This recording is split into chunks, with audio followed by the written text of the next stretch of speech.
नमस्कार मंडळी. तर आपल्या कोकणची आन बान आणि शान.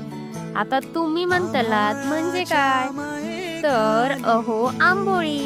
आता तुमका सांगतय कोकणी माणूस यो किती पण जगभर फिरलो ना, किती पण त्याच्या समोर महागडी आणि चवदार जेवणाची ताटा जरी येली ना, तरी त्याचा पहिला आणि शेवटचा प्रेम ह्या आंबोळी, चटणी आणि काळ्या वाटाण्याची उसळच रवतला.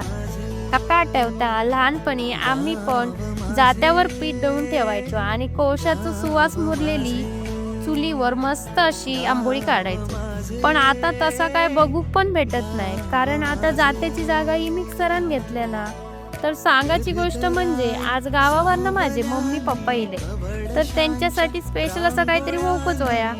तर आज मी या करतय मिक्सरवर वाटलेल्या तांदळाच्या पिठापासून झटपट पटापट अशी मऊ लुसलुशीत आंबोळी.